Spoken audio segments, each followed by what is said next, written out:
Every few years, there's a question that bubbles up in American politics. Should there be a special convention of the states to open up the Constitution for amendments? It's kind of a slippery slope, though, critics would say, because the effort to relaunch that is happening right now, and it's tomorrow coming up at the Idaho State House. Okay, so the question is, what does it take for a convention of states to kind of be called together to look at this? How does this play out, Joe? Okay, so there are two big ways, Brian. Either 34 states or 2/3 of both houses in Congress, they can call for a constitutional amendment, and then 38 states would have to approve any amendments made to the Constitution. But let's get into this. At this point in time, 19 states have signed on to the idea of having a constitutional convention. Taking a look, 15 more states need to sign on for a convention to happen, and that includes Idaho. Here's a map for you, though, from the Convention of States Action Group, and states in green, they have already signed off on the idea. Blue states have legislation going right now, and Idaho will become a blue state tomorrow afternoon. Senate Concurrent Resolution 112 will ask Idaho lawmakers to sign on to the convention idea. Again, the purpose is to propose constitutional amendments. Specifically, this call is to restrain federal power. The key ideas in the resolution: impose fiscal restraints on the federal government, limit the power and jurisdiction of the federal government, and limit the terms of office for members of Congress.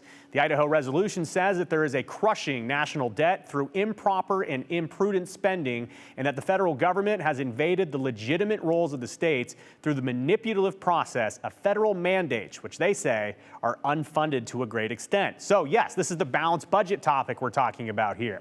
And I asked Idaho Governor Brad Little this morning at the annual Idaho Press Club breakfast about this idea. And the governor touched on the calls for a balanced federal budget and if Congress could just fix this themselves, which they do have the power to do. I have evolved over time because everybody said, well, Congress is finally going to figure this out. They're finally going to do something. I have reached the desperation phase. And of course, the theory is we're going to get every state we need but one, and then Congress is going to do the right thing. Count me skeptical about that, but I'll take it anyway. Power of the purse is what they control, but they don't have the fiscal discipline. Even if we get the growth of the annual deficit to zero, we've still got 33 trillion in existing, but they have got to do something. So anything that sends a signal, I'm all in. Critics of the idea say opening the Constitution makes it vulnerable to short-sighted changes on social issues. I asked Governor Little about this concept. I worry that the concern about any of those issues would be a poison pill to the budget issue. And that's why I want it to be, and there's arguments that you can't control it when you get there. They'll runaway convention. But if every state sends all their delegates with a commitment to have it done on one thing, we can get there. So tomorrow afternoon, the idea will be pitched in a Senate committee. Efforts like this, Brian, that have failed in years past here in the state of Idaho, noticeably in 2016, 2018. And this will again be pitched tomorrow in a Senate committee.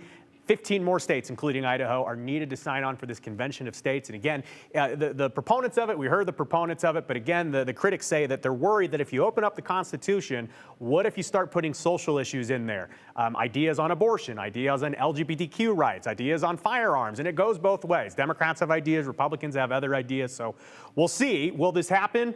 Who knows, but it is a big topic to talk about. There's some people who know because I think this has been going on since the Reagan administration. So I think 81 when we first broke that $1 trillion barrier when it comes to national debt and the balanced budget. So it's been talked about a lot. And here we are in 2023, 40 years plus years since. Nothing yet. And of note, in 2013, a real concerted push was made kind of by Republican states. So 10 years later, they're still working on it. Tea Party movement. There you go. Right. Thank you very much, Joe.